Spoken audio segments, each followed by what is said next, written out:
This episode of BTP Daily is brought to you by K Rico Coffee, man. One of the best coffee places you can go to, and they're also selling coffee for everyone all over the place, but it's nice to have some coffee at home. It's also nice to have some coffee somewhere else, but it's also tremendous to go have some over at K Rico Coffee. For those of you that live down in South Florida, definitely a place you want to go to. It's over at 2728 Hollywood Boulevard in Hollywood.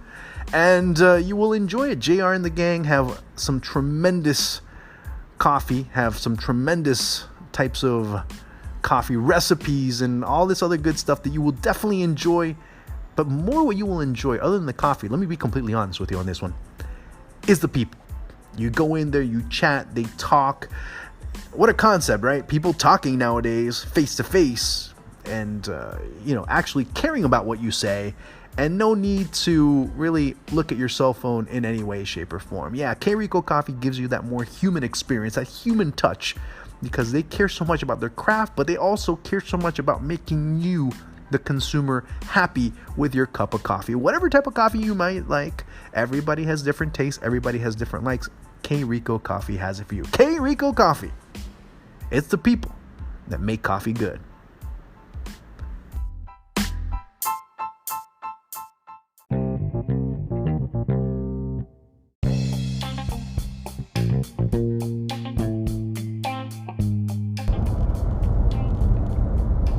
When Marcelo Bielsa was being considered for the Colombian national team job, now it's more than listening, it's also listening and visualizing what has happened with this coach.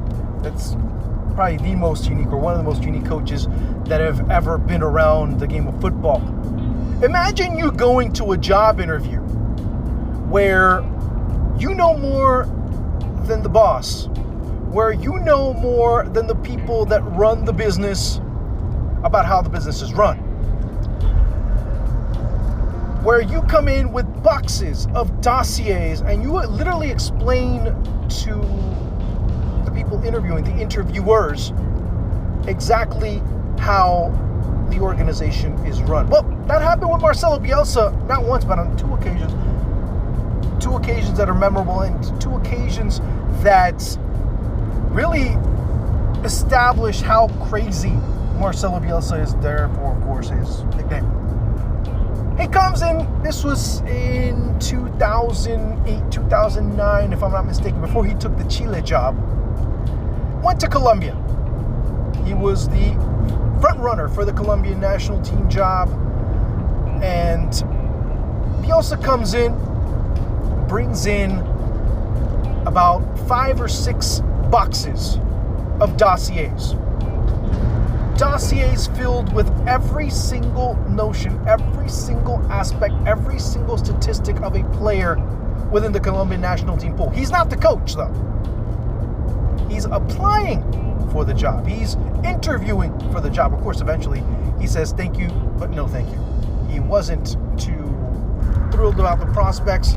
He wasn't interested in the job eventually. And of course, Colombia wasn't able to come to terms with, Chile was able to embrace with open arms, and they were interested in some of the changes, some of the reforms that Marcelo Bielsa was looking to implement as far as his ideas and his vision for what Chilean football would eventually be. Many laugh, many think it's funny, many think it's something that it's not a major thing to really look at. Of course, when Bielsa comes out and says the same thing, hey, you know what? I have if you look through the math, has almost over 150, 200 hours worth of research on Derby County. People are in awe. But that's Marcelo Bielsa. That's the way he works. That is the way he is. That's how feverishly workaholic and maniacal he is with his work ethic. Trying to get every single little bit of detail, every single minutia that a player might be able to create or have or implement on the pitch. And the epitome of an enraged micromanager, if you want to look at it from that perspective. But yet, we here in England, the holier-than-thou members of the English press, many of them colleagues, many of them people that I'm affiliated with, of course, because of my affiliation with the Football Writers Association. Mind you, that's not everybody, it's some. But some that want to make it sound like England is the epicenter of purity and what is chaste and sportsman and innocent and pure and chaste. I guess I used already chaste as well a couple of times already, which is nothing further than pure hypocrisy.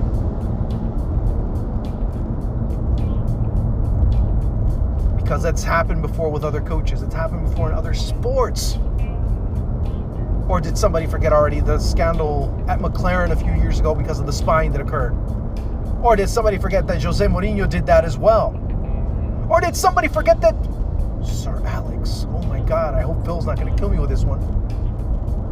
But Sir Alex doing things similar, many looked at it as, as a bit interesting, a bit cheeky. But, of course, it's the South American, it's the foreigner, it's the one from the outside that does it, and things are a bit different. Of course, Mourinho, being Portuguese, he's foreign as well. But people thought of it as, hey, great work ethic there. That is great what he's able to do. His scout, of course, then scout Andres Villas-Boas, was in part of that type of scouting, if you will. Wonder if people actually sit with Marcelo Bielsa and look at how he prepares games and how he's prepared games in the past and how he continues to prepare. Nothing has changed. He continues to be that type of craziness. And now, of course, I made an episode and I questioned the ethics of it. But if everyone was doing it in other parts of the world, what makes it so unethical? When I reanalyze the words I've mentioned before, what made it so illegal? Well, there's nothing really illegal about it. Again, is it unethical? Yeah, you could make an argument that it is, yeah. And maybe unethical is probably a strong word that I used that I shouldn't have.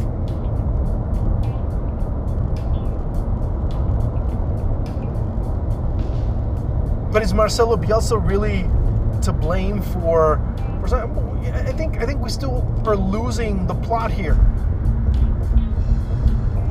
I think it's more Frank Lampard getting a lesson on how to prepare a football match. It's Frank Lampard learning that you have to do much more. Maybe you can get away with it in certain instances with certain English teams. I'm familiar with the league. Okay. But Marcelo Bielsa wasn't. And he made himself familiar based on just the crazy regimes that he does or he has implemented. And you look at some of his influences or some of the people he's influenced. Tata Martino being one of them. Tata Martino, many of you probably didn't know him as a player. Most of you probably didn't. A good portion of you didn't. Or haven't. But a tremendous midfielder. A tremendous number 10. Under Marcelo Bielsa. He was the general for all that. And he captured a lot of the essence of that aspect of Bielsism. There's many others, and we can go on and on and on about how Marcelo Bielsa has influenced so many coaches today. Maybe you don't see it, and some will admit it.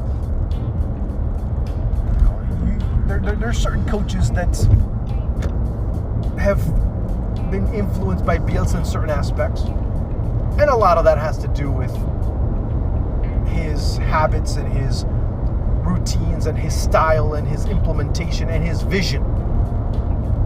Maybe you don't see it completely in their style of coaching, but at the end of the day, it ends up being something that these coaches always point to.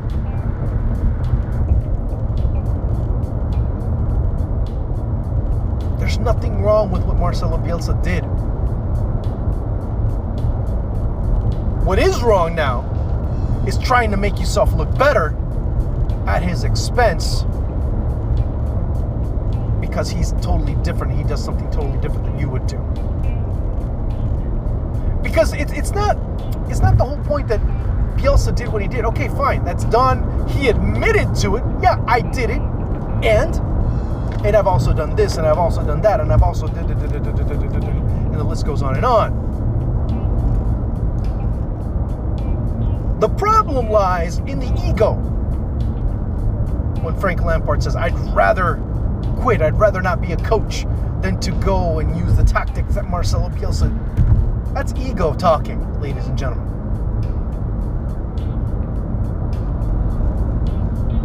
Because let's be honest, in the game of football, how many secrets do you really have? Unless Frank Lampard was somehow, some way sneaking in a 12th and a 13th player, unless out of the blue Lionel Messi or Cristiano Ronaldo or, I don't know, Harry Kane or Eden Hazard, any of those players were going to sneak on. He was going to sneak them in. And Marcelo Bielsa wouldn't know, or whoever. I mean, what is there that you can keep a secret in football anymore? Unless you're putting your goalkeeper as a forward, unless you're completely changing the tactics of the game, unless you're, maybe doing something illegal. I don't know. That Marcelo Bielsa's not going to know about it. Ladies and gentlemen, there's instances where we know starting lineups before a match is played. You have an idea how a team's going to line up. There are no surprises. There are no surprises in the game of football. So for those of you in the English press trying to sound sanctimonious and giving us this holier than thou speech about how, football has been just completely plucked from its innocence and essence as a sport. Give me a fucking break. Don't come to me with that.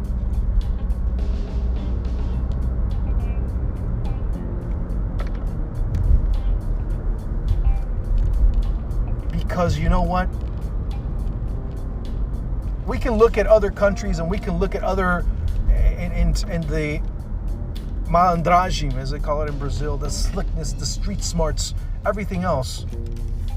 But that's not something a nationality is exclusive to. That happens everywhere. The desire to find that little advantage, that little edge to be able to win. And unless he did something illegal, like put a microphone in a dressing room, or be able to do something to that extent, then yeah. Ladies and gentlemen, as I said before, there are no secrets in football. There's really barely anything anymore that can be hidden. People know about it. People know what can set off a player, especially if they're having personal problems. People know that from the get-go. People know that. If you and I know it, imagine the players. So I don't know where all this from many members of the English press, many former footballers, who if they had the advantage, they'd take it. They would not think twice about it, especially if it means wins or losing. But now being in the studio, it's a completely different story. Let's be honest. Let's keep it real as far as that's concerned. Because that's what it's become. It's become a lack of realness for the sake of sounding pure.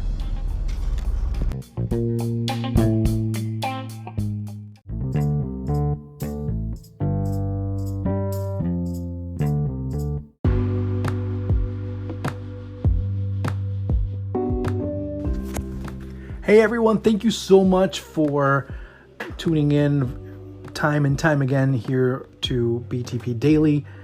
And look, I wanted to ask a quick favor. I really want you to do this for me, and I'll be eternally grateful for you. Please leave a review. Please, 5 stars is great. 1 star is fine too. We get it. But please leave a message, leave a review, give us your thoughts about how you like this podcast, as far as what we're offering content-wise, what you would like to hear, and of course, being on Anchor, you have a lot of different ways to do so. You can leave a message, you can leave all types of content and types of direct messages in my direction, so we can find ways here to really amplify and give you all types of content and more frequent content as we look to grow with each and every episode that we do. Make sure you do it on iTunes. Make sure you do it pretty much on every or any of the platforms that we're on. We're pretty much on everything. And I said iTunes, Stitcher, Audio Boom, SoundCloud, whatever you want, we're on it. But make sure that you go and check it out. Give us a rating, leave us a review, because we would be extremely grateful to know which direction we're heading, how we're impacting you, and all those other things that really make this podcast such a great and fun experience for me, and of course everyone else that's involved. Also, make sure you check out Beyond the Pitch, as we have some great content going out there as 2019 starts to creep up. It's a scary thought, but we have a lot more coming in the next few months, in the next year, as we have lots of events in the football world that we'll be focusing our attention on. So make sure you leave that rating. We'll be extremely grateful. Thank you so much. Thank you for being part of the BTP family. Talk to you later. Peace.